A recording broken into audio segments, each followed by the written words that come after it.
Hey Geminis, and welcome back to Deku Tarot and to your weekly tarot reading for June 8th through the 14th of 2020.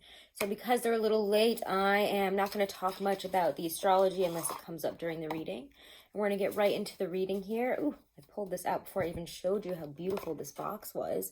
I got this new deck at work. It's used. It is so beautiful. The Golden Art Nouveau Tarot. It is just gorgeous. Oh my god, it is stunning. I'm loving it. I've wanted this deck for a really long time, and it's been hard to find. So we'll see how it works out for your reading here. It's worked out really well for the readings I've tested it with, so we'll see. All right, Geminis, let's look at your week here.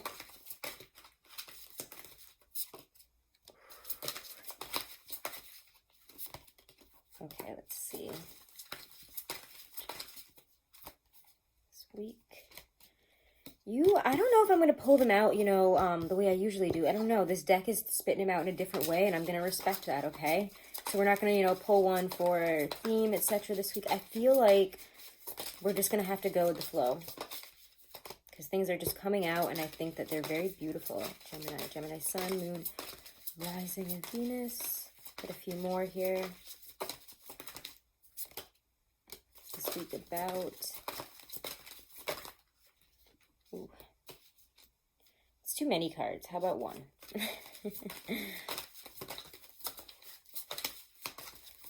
Ooh. You have some intense energies here, but I don't hate it. I think that we're all kind of in this energy here, and let's continue on with what we've got. I might pull a card for advice. Your first card out here was the Seven of Swords when I was talking about the theme for the week, so I do have to reckon with it in that kind of sense, is that there's things being hidden, and whether it's us or somebody else, you're going to find out who the fox in the hen house is this week. You're going to figure out who might have been stealing from you, taking from you, and I don't mean that in a normal sense, not like somebody's coming into your house and stealing your things and you haven't been able to figure it out. Maybe for some of you it is, but for me this feels more of an underlying cause, something that causes disruption and is hidden at a deeper level, whether it be within you or somebody else. I think with the cards that come after it, this feels more like there's really big realizations that are coming out in ways that, with the Seven of Swords, we might not have been able to see before. Issues, problems, ways of thinking, doing. I mean, we are entering the age of Aquarius, and if you can't see that, I'd be very surprised at this point because it is happening. And the age of Aquarius forces us to reckon with and pay attention to our shadow side, to the parts of us that are uncomfortable, and work on it. It has us really needing to, reckon with that Seven of Swords, recognize that not only is it there, but it's coming out in a huge way. And it has changed our world. And there's a huge, huge reckoning here. Sorry, guys. Let me make sure that my sound is off there. For some reason, my phone is going off.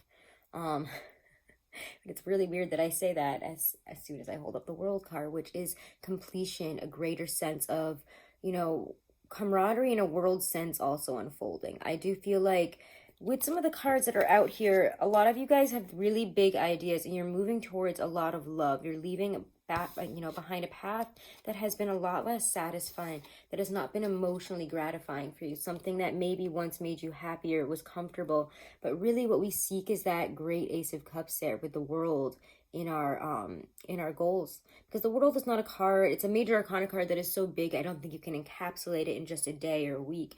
It's major shifts and changes that happen at a deeper level and change the world around us and enter us into a brand new phase where we are moving on towards love.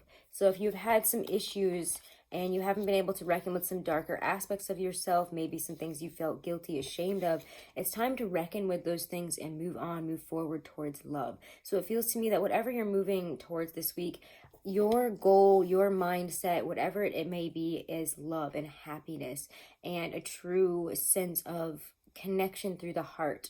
And this is where we hit a little bit of a snaggy road bump here.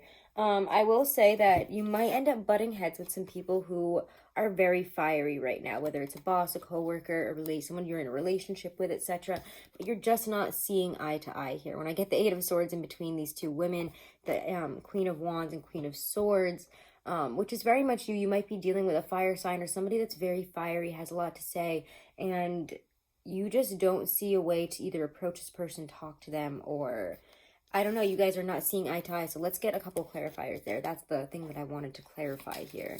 Because it feels to me with the Queen of Wands, ooh, yeah.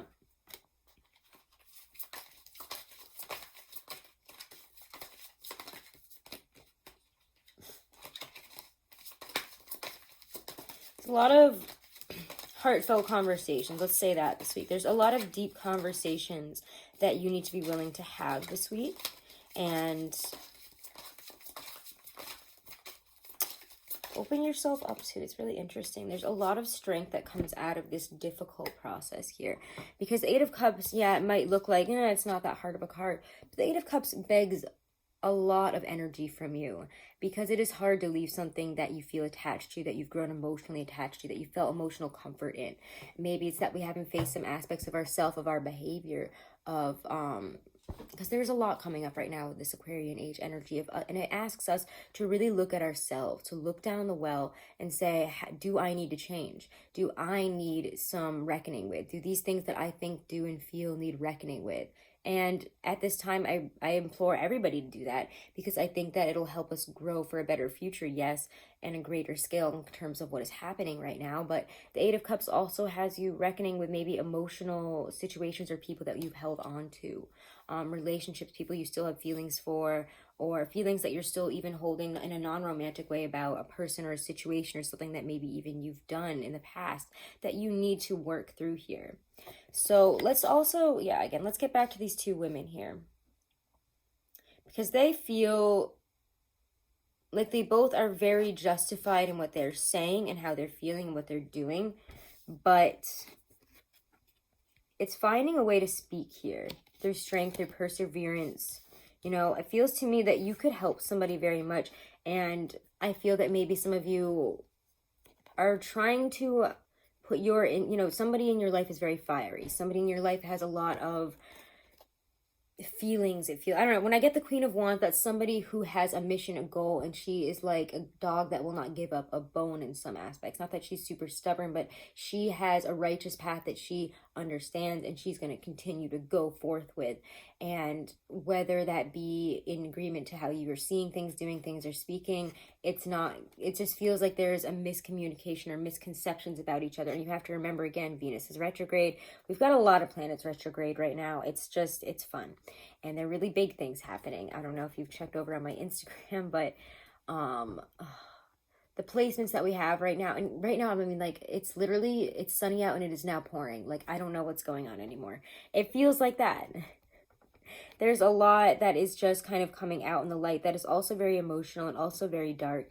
And it's a real juxtaposition this week of dark and light, and finding a way to have the strength, perseverance, to say what you need to say, to have patience with whoever it is that you deal with this week, especially this Queen of Wands character. Have patience, because I don't think that she has negative intentions. I think that she's fired up, and that the way that everybody, I mean, it's almost like we're in Mercury retrograde and we're not yet, and we're about to. So maybe that's what we're coming up on here. But communications are off. People are not seeing eye to eye. People are not seeing the love in each other and where we are coming from, which is a place of love.